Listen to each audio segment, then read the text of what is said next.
All right. Yeah. Hi, welcome all. All right. So just before we get started, just a quick introduction of myself. So my name is Jon Rauwerda. I go by John, or I go by Jonathan. Either is fine. I have no preference.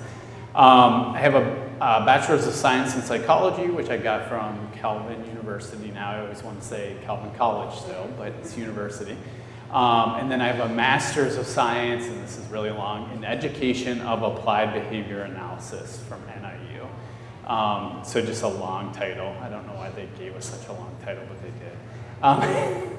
So if you haven't figured it out, I like psychology. I'm a behavior therapist. I work with individuals ages 3 all the way up to individuals that are 72. So yeah, I've been in the field of behavior analysis for about 14 years now. Prior to that, I was a case manager with a nonprofit. I love my work. I love what I do, and I love teaching and educating people in regards to psychology. So just a disclaimer, so emotions are not a strong area of focus in the behavior world. They just aren't. When I entered the field, I thought it was the strangest thing because I was like, emotions are such a part of humans. And I was told, you're here to just focus on what we do, not what we think or feel. And so it just kind of blew my mind, but it kind of actually worked in my favor because it started to make me want to start looking more into why we didn't look at emotions, feelings, and thoughts and things like that. So from there, actually, that's what I ended up doing my thesis paper on. So my thesis paper was actually on anxiety, which I presented about last year, if you were here. And I did a mini thesis paper on anger, which Matthew found out and asked me to present today. So I feel much more well-versed in anxiety, not as well-versed in anger, but I have a pretty strong understanding of it. So I will try to answer any questions that come up. Okay. All right, so some definitions. So Merriam-Webster defines anger as a strong feeling of displeasure and usually of antagonism, right? Kind of just a brief definition of it. The Encyclopedia of Psychology defines anger as an emotion characterized by antagonism towards someone or something you feel has deliberately done you wrong. Anger can give you a way to express negative feelings or motivate you to find solutions to problems. So kind of like overarching, right? In the behavior world, because yes, we are moving now more into feelings and things like that as the field progresses. The definition is anger is a self-reinforcing behavior that can be triggered by frustration or interpersonal provocation. Along with that, is that in the world of behavior analysis, anger is seen as a complex, self-reinforcing behavior. It often provokes immediate reactions from others, possibly because it's driven by a need for attention. So a lot of individuals think people get angry because they want attention. As humans, we're wired to react to expressions of anger, perceiving them as threats or strong feelings that need addressing. So, with that being said, anger is very complex. And I could literally spend hours and probably not even touch all of what anger is. If you look into the psych world, what you're going to see is there's a lot of differing opinions on what anger is, how anger manifests, what you should be doing with anger. They all kind of have common themes to them, but they all have their own little like special diagrams and things like that. So we're going to go through kind of just the core. I kind of took those common themes, and that's what we're going to go through today. So, all right. So in psychology, like I said earlier, it's complex. There's been kind of an ongoing debate about whether anger is a primary or secondary emotion. And I'm going to break that down now. So primary emotions are those that are direct reactions to events or situations in our environment. So think of it as like that fight or flight response. That's what you would call a primary emotion. Secondary emotions are reactions to how we feel. So like how we react to those things, and they're usually seen as something that covers up more vulnerable feelings like fear, frustration, or sadness. Okay? So it's crucial to note that neither is better. Secondary emotions are viewed as being more complex, but that doesn't mean that they're better than primary emotions. They just coexist. And I like to think of all emotions kind of fit both of them, and that's how I look at anger. Anger can be a primary emotion where it helps us out. It gives us that drive to maybe run away if we need to run away because of danger. But it can also be a secondary emotion in which it covers up some of those other emotions that we feel, right? So think of like grief, right? Have you guys heard of the 7 stages of grief, right? One of the stages is anger, right? So anger can be both. So this dual nature, in my opinion, may be due to cultural shifts to an extent, with anger becoming more socially acceptable. It's even recognized, like I said, as part of the grief process now. So that's why I think there's been kind of a shift. Initially, it was always considered a primary emotion, and if you ask some of the older individuals in psychology in the field, they'll tell you anger is a primary emotion. But as the field shifts, it starts to recognize that maybe anger is not. It could be due to the cultural influences. Anger seems to be a little bit more widely accepted these days, for better or for worse. And so a lot of the newer individuals in the psych world would say that it's more of a secondary emotion. So that's just kind of a little kind of background on it. I know you guys all probably have that burning question though. So did Disney get it wrong in the movie Inside Out? No.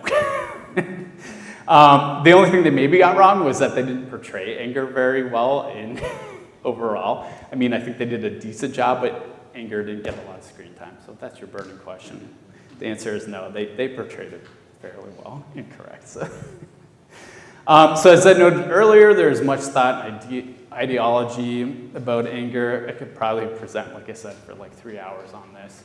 Up there on the screen, as you can see, which I didn't really cover because I got kind of stuck in the primary, secondary, emotions associated often with anger. So that secondary, which makes it that secondary, you have fear, frustration, vulnerability, sadness, and grief. Make sense? Okay. All right.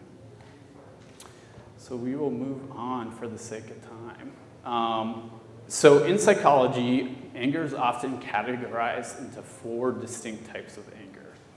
So you have short anger, long anger, hot anger, and cold anger. And I'll go through these. So short anger is looked at an immediate physical response tied to our fight or flight, or flee or fawn response system. It flares up and subsides quickly. So for example, getting cut off in traffic, then calming down when your favorite song comes on, right? Anybody else have that problem? That's usually my problem. I'm in traffic a lot. Then you have long anger. So long anger is a profound, ongoing sense that the world isn't as it should be, okay? I think as Christians, we can kind of relate to that, right? We know that the world is not how God intended it to be because of sin. And so I think a lot of Christians feel long anger. So it's connected to our meaning, making ability, and grief processes. So example, sustained anger about political issues, or sustained anger about the world rejecting Christ, right? So that would be an example of long anger. Then you have hot anger. So this is a rush of rage with explosive, destructive qualities. It's often a response to injustice or trauma. So while natural, staying in the state too long can be consuming and lead to what I would call, in my world, maladaptive behavior. So this is where you're getting into, you see those YouTube videos, right, of people feel this hot anger and they get into fist fights, right? The Bears are playing today, right? Hopefully there is no hot anger at the stadium today when they're playing, and fans aren't getting into these brawls and things like that. But it is a more common thing that we are seeing these days, right? A lot more in the news you hear of people experiencing hot anger and engaging in these behaviors, and not being able to calm or control that emotion. They're letting the emotion control them. And then last, you have cold anger. So this is anger that has been cooled and channeled productively. So yes, I'm here to tell you today, anger, it's God-given. God gave it to us for a reason. Anger can be extremely helpful. We're going to get to the functions as we keep moving through this, but anger is something that God gave us. God wants us to use it. Matthew preached on it this morning, you heard. He didn't say, like, don't be angry, right? God said, be angry, but don't sin, right? So use that anger for what it was intended to be used for. So that's where what psychologists would define as cold anger, right? So this is the kind of anger that we want to have. It's directed towards positive change, like reforming laws or healing relationships. This type of anger can transform us and the world around us. So this is what I like to refer to as cold or slow anger, right? We always hear God is slow to anger. So God would be cold anger if you're making that connection. So, all right. So here's a chart. It's kind of hard to see on here. But as you can see, this is a nice one that Melody Stanford put together on what we just covered. And it's just like a nice little diagram that kind of gives you an idea of how there are these four distinct, so you have four distinct parts, but that these parts can kind of mix and intermingle with each other. And there's just some nice examples there. So you have you have short, hot anger. So this would be like a knee-jerk reaction. Like when your tempers flare in the immediate, but the energy is not directed at anything productive, right? So like that would be similar to, like I said, being stuck in traffic, somebody cuts you off, you're like, you saw that sign 5 miles back that the road was going to end, right? But it's not immediate. You don't arrive home typically and you're like, man, this guy cut me off an hour ago and I'm angry about it, right? So that would be about short, hot anger. A lot of times we experience this type of anger when we're embarrassed or when a boundary has been crossed. Another one that you can kind of see up there is short, cold anger. So this is a realm of self-protection and mobilization. It can inspire us to negotiate, defend, and de-escalate at a moment's notice. So if you ever thought about it, I work with some young adults who have developmental disabilities. And I feel like short, cold anger kind of always comes into play in my job because there is a lot of times where I have to run in and diffuse a situation. Do I want to run in and diffuse a situation? Absolutely not, because I might get punched. I do not want to get punched. But it is helpful. That's a God-given, I'm glad God gave us anger because that gives me that motivation and that drive to quickly think on my feet and to use that kind of almost like fear response to go in there and de-escalate a situation so that nobody gets hurt, myself included. Another one that would be there would be long, hot anger. So this can be incredibly destructive or self-destructive. It is a buildup of a lot of grief and pain that doesn't yet have anywhere to go. At its peak, it can lead to a breakdown of social order or relationships that are no longer tenable. But just note, as soon as long, hot anger, starts to cool, it can be put to use in healthy ways. So long, hot anger helps us express pain and trauma and motivates us to protect things in our families, which eventually leads to what I would consider the kind of anger we should all have, is long, cold anger. So it's a process of making change in our lives or the world so that unjust situations won't happen again.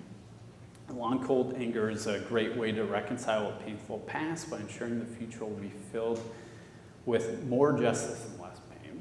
So if we can move our anger to this space, the long, cold space, which is the lower right corner, I know I'm pointing here, so right there, if you guys can see. It's hard when I don't have a laser, so I can't like laser for you. We're able to create the most meaning from our anger. So, and if you guys can read the boxes, I know the print's really low there, so if you want to email me, I can also send you this picture and share it. But there's just some great things that are in those highlighted boxes to just kind of read if you want to know more.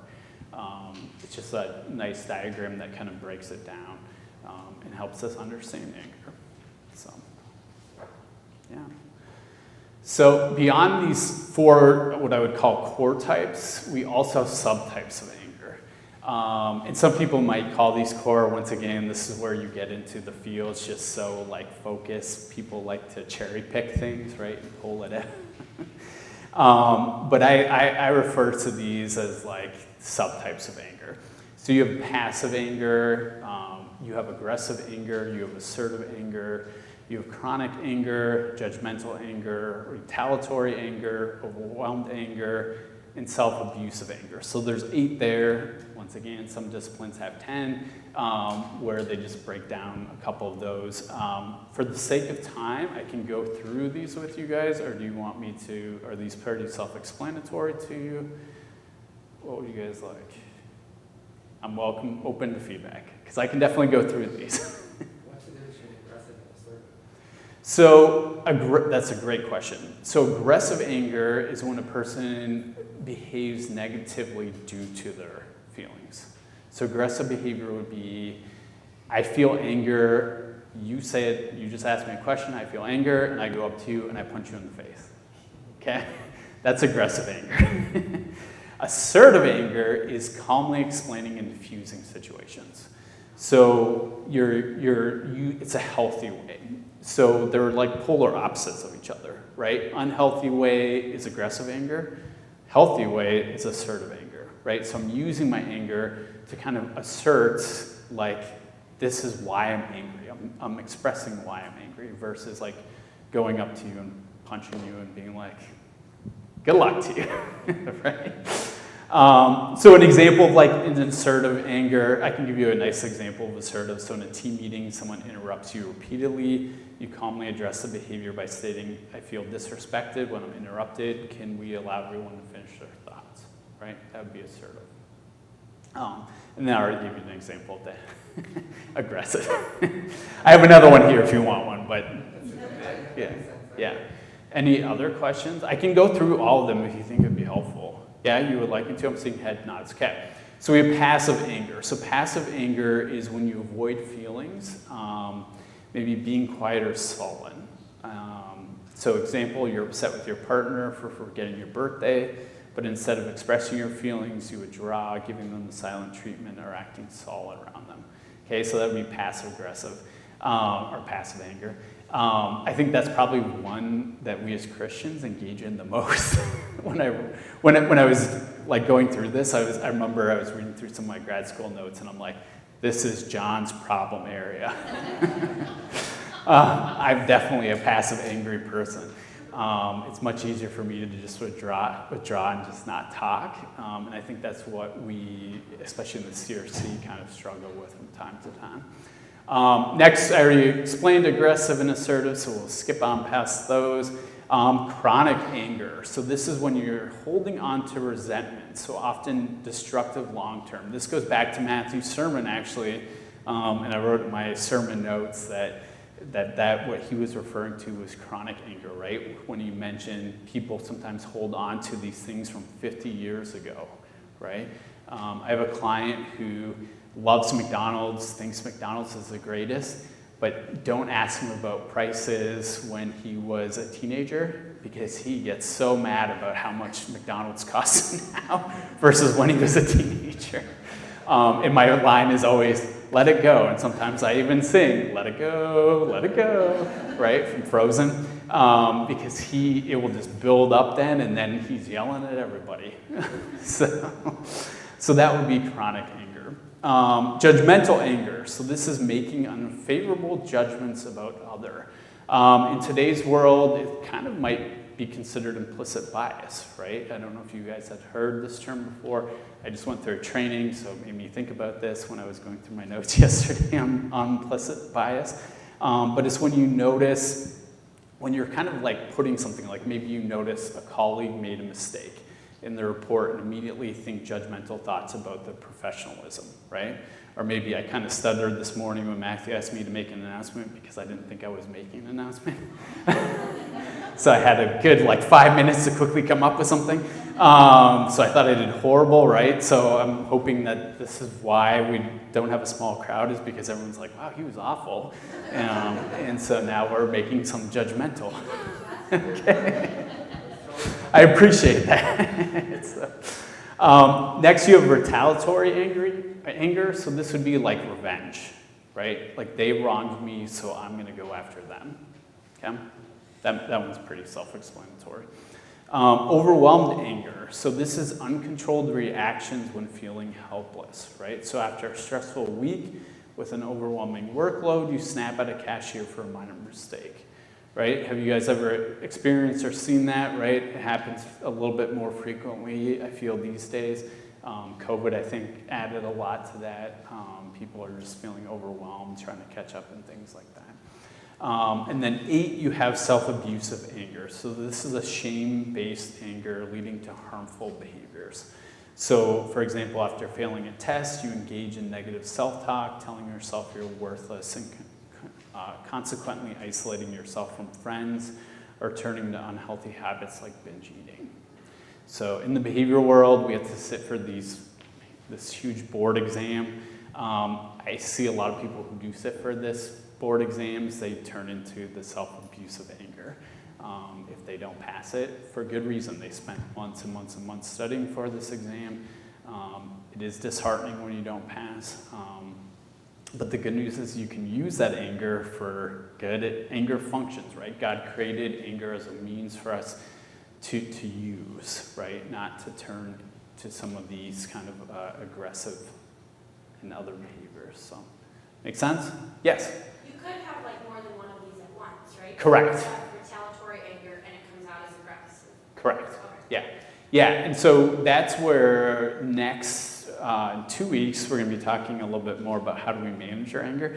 And Matthew kind of already killed my thunder, I guess, today.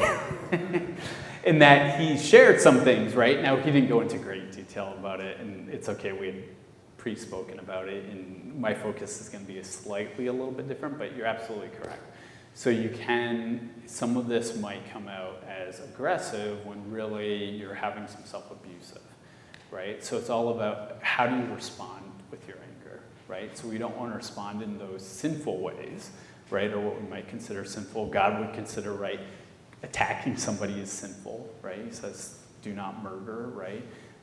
You might not be intent on murdering them, but harming them, and that's a very similar sin, right? And so, that was a great question. All right. Should we keep going? Yeah? Okay. All right, so next we're going to get into functions of anger. So anger serves many important functions. So we just learned all about the different types of anger, right? And now I think it's important to focus on the function of anger, because obviously, so we learn right now, anger looks bad, right? But anger is good, I promise you. It's God-given, like I noted. It's a good thing. It functions well for us as humans. So functions of anger, it protects us from danger, so fight or flight. So anger can heighten our awareness in threatening situations, prompting actions that ensure safety. So for instance, feeling angry when followed at night can motivate us to take precautions like searching for a safer route, right? Or I've gone to events with some of my young adults who have developmental disabilities. I took one young man, it was like a musical. He was super into it. He got a little bit loud at times. I thought it was great. He was enjoying himself.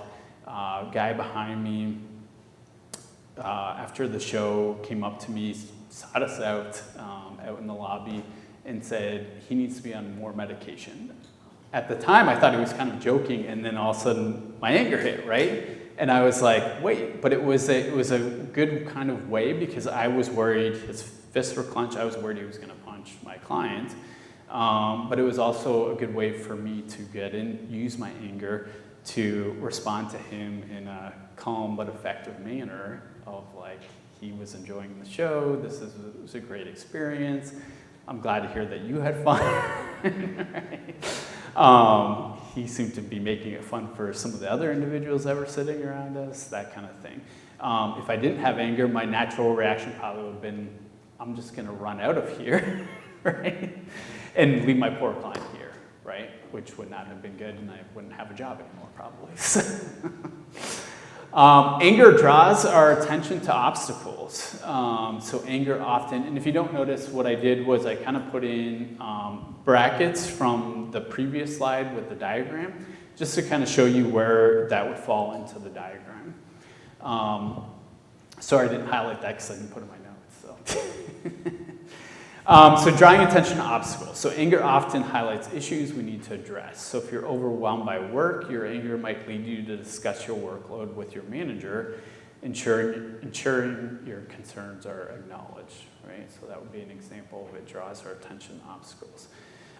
It shields us from raw feelings sometimes, right? So sometimes we use anger to protect ourselves from deeper emotions. So for example, reacting with anger to a friend's betrayal may help us avoid confronting the pain of vulnerability, right? Sometimes we're not in a correct headspace to address that vulnerability. Should we? Yes, absolutely. I'm not telling you like always just use anger to cover up that vulnerability, but sometimes we're just not in a headspace to do it, right? It's just not the time to do it. Like Matthew said, sometimes we need to put it aside, and that's where anger comes into play and is a helpful thing. It can elevate our social status. I know this sounds really weird to say, but I don't mean like in a let's use it for our power and gain, but what I mean by that is expressing anger in negotiations can enhance our perceived strength. So by showing that we won't accept unfair treatment, we position ourselves as assertive advocates for our needs, right? So for advocating. A lot of individuals I work with, I advocate on their behalf, but I love when they advocate on their own behalf, right? And a lot of times when they advocate on their behalf or when I'm supporting them in that is when I'm promoting to them, like, you're angry right now about this. You're angry that, like, no staff showed up at your house and you missed going to temple or church today. Like, use that anger as a way to advocate for yourself. And a lot of my clients have not put that two together, and they will. And so we work on like how can we productively use your anger to advocate. And so it can that then increases, right, their social injustice, right? It increases their social status. So I have a couple more in here that I didn't throw up there because there's just so many of them, but it teaches us about our boundaries, right? Anger signals when our boundaries are crossed. So, for example, becoming angry when interrupted in a meeting can prompt us to communicate our need for respect, right? Helping us get needs met. So anger can drive us to express our needs. If a team member fails to meet a commitment, our anger might lead us to address the issue directly, ensuring clarity or expectations. It can motivate positive change. So anger can inspire action for causes we care about. So for instance, anger over environmental issues may motivate someone to participate in community cleanup, right? Have you guys ever had that? I've heard stories, right, where injustice is done, right? And that, what does that do? Hopefully it motivates you to help right that injustice, right? For example, he just left, unfortunately, but the pastor, right? The pastor was feeling probably some anger about how no youth wanted to come in, right? How it's unjust that these pastors are going back into poverty once they were retired and then dying fairly soon afterwards. It's not a positive, bleak look, right, on life, and why would you want to do that? So, like, using that, like, thought of injustice and anger to better and get more youth involved in ministry and things. I thought that was a perfect example of that. Empowering us. So anger can empower us. It can provide a sense of control and empowerment. So for example, feeling angry about unfair treatment can motivate us to take a stand. That kind of goes along with positive change. It can provide stress relief. So channeling anger through physical activity, right, can help relieve stress. So for example, a frustrating week may lead us to hit the gym. I know if I've had a rough week and I'm feeling pretty angry, I usually can run like 6 miles. Whereas if I'm happy, I'm lucky to run 2, right? Anger definitely motivates me and gives me that power to like exercise and move a little bit faster and harder, right? Versus if I'm content and happy, I'm not really doing a whole lot more because I'm content and happy. It can indicate injustice. It can drive goal achievement. It can safeguard our values. It can instill optimism. Just for the sake of time, I'm just going through this a little quicker. It can promote self-improvement, and it can enhance emotional agility, right? So it can also draw attention, right? So a lot of this aligns. So instead of suppressing anger, we should lean into it mindfully, listen to what it's telling us, and use it for positive change, right? The Bible calls us to do that. Matthew clearly stated that this morning, right? So if you're going to take anything away from this today, is that anger is not a bad thing. Oftentimes it's associated with this negative because the media and things really portray anger as being that. And anger is not. As Christians, we know better that it's not because clearly the Bible tells us it's not. If you are not a Bible believer, but you believe in science, science also tells us that anger is a good thing too. It doesn't tell us that anger is a bad thing. I hope you're all Bible believing, but hopefully if you're not, or people are watching on YouTube, if they want the science-based, science says anger is not a bad thing either. So the two are very similar in that thought process. So, okay, questions about functions? Anybody use their anger and meet any of these functions ever? I would hope so.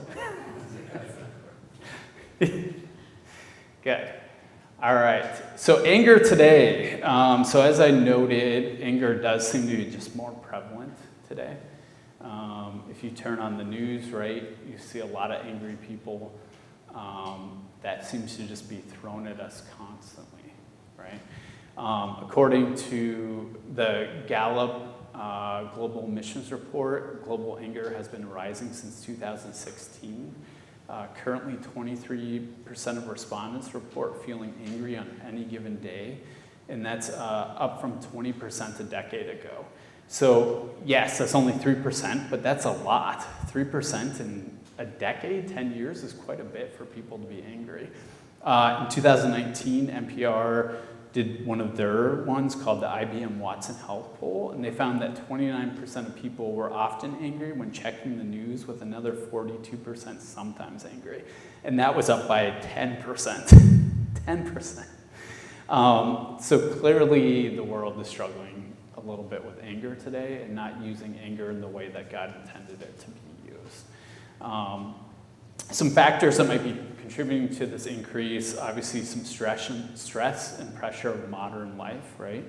Life's different now. If you ask your grandparents, they will tell you life seems more stressful nowadays. There's more pressure, right? Things cost more money.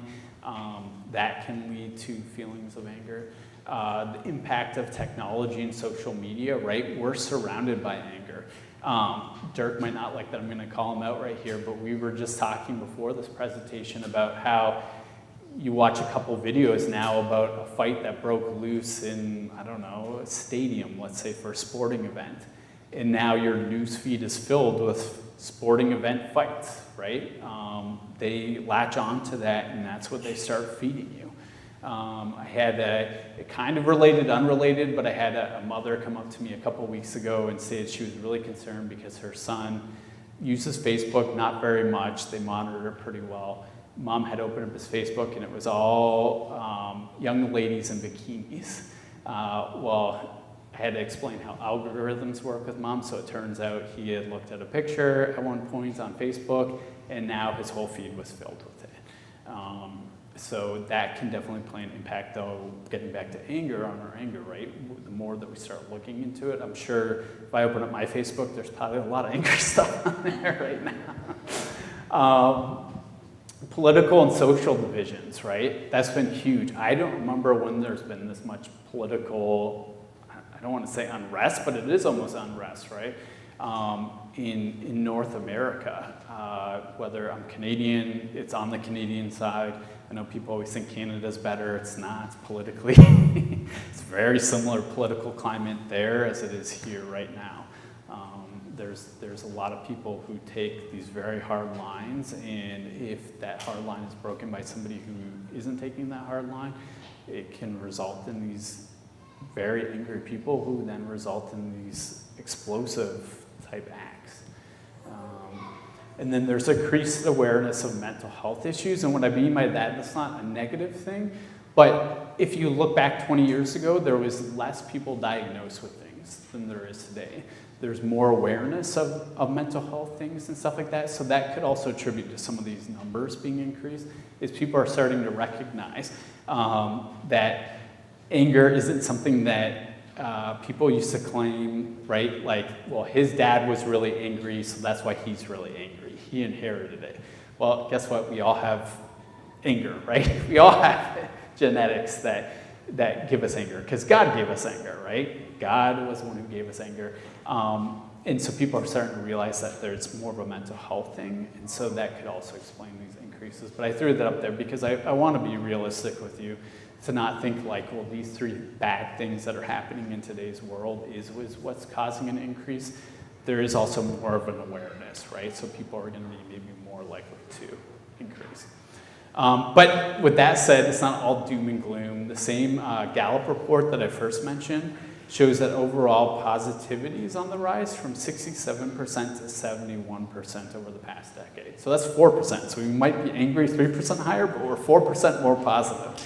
So that's a good thing. So in conclusion, while anger-related challenges seem more prevalent, it's crucial to promote healthy ways of expressing and managing anger for constructive outcomes and positive relationships. I know Sunday school is out, so I apologize. But just kind of a sideline here, ending here.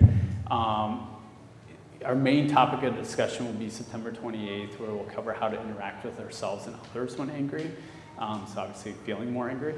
I would love to give you guys some key ways to kind of address anger without just leaving and being like, all he did was tell us about anger and gave us no key things. So I'll give you some. So one, recognize your triggers. So in the next couple of weeks, if you feel like you've just been more angry, start writing down when you're angry. So I was angry today, and writing down maybe what happened before, what you did while you were angry, and then what was the consequence of that anger. And what that's going to do is it's going to be really eye-opening and give you a good view of the triggers and things that tend to cause you angry or make you angry. One of mine would be traffic. I definitely know that. I kind of did this for myself. All my anger comes from traffic. All of it. I don't know why, it just does. Understanding other emotions can be helpful, right? So like I mentioned at the start of this, anger is often what people would call a secondary emotion that can mask primary emotions, such as fear, sadness, or hurt, right? So maybe I was a little bit angry that I didn't speak so eloquently this morning when I gave the announcement, right? So I had to revisit and realize, well, I was probably fearful because I was put on the spot and had to speak all of a sudden. Let it go. Right, let it go. And then look at the outcomes, and that's why I say look at the outcomes of it, because what did you gain from that anger, right? We want anger to be something where we gain something positive for not only ourselves but for others. And then look at the losses, right? Did I just now impact a relationship of mine by reacting to anger in a negative way?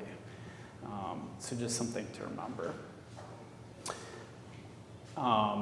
So anger is an emotion. So to close this out, anger is an emotion given to us by God. It's an important gift for our lives. It is. And we can change, reduce our unhelpful anger. And we're going to go through that next time. But I just want to leave you guys knowing that. I wanted to actually close us in prayer and kind of read last week's Bible that Matthew preached on. So Matthew preached on Exodus 3:34, verses 1 through 7. And it says, the Lord said to Moses, chisel out 2 stone tablets like the first ones, and I will write on them the words that were on the first tablets, which you broke. Be ready in the morning and then come up on Mount Sinai. Present yourself to me there on top of the mountain. No one is to come with you or be seen anywhere on the mountain. Not even the flocks and herds may graze in front of the mountain. So Moses chiseled out 2 stone tablets like the first ones and went up to Mount Sinai early in the morning as the Lord had commanded him. And he carried the 2 stone tablets in his hands. Then the Lord came down in the cloud and stood there with him and proclaimed his name, the Lord. And he passed in front of Moses, proclaiming, the Lord, the compassionate and gracious God, slow to anger, abounding in love and faithfulness, maintaining love to thousands and forgiving wickedness, rebellion, and sin. Yet he does not leave the guilty unpunished. He punishes the children and their children for the sin of the parents, the third and fourth generation. So I think our big takeaway is let us all be slow to anger. And God is the one who will be there for us and can help us. So will you pray with me? So dear Lord, we come before you today with grateful hearts and thankful for the countless blessings you have bestowed upon us. Thank you for the opportunity to gather freely and learn together about the emotions that you have created within us. Lord, we acknowledge that our world is broken, marred by sin. We humbly ask for your guidance as we seek to foster communities, a country, and a world that are slow to anger. We recognize that while anger is a gift from you, it has been distorted by sin. As we depart from this place, we pray for your help in using our anger in a healthy and productive manner, reflecting your love and grace. In your name we pray. Amen. Cool. I can stick around if you guys have questions. I know some of you probably have to go get little ones. I'm sure my little one's running around back there somewhere. But she can wait. She's used to waiting for me. So your studies.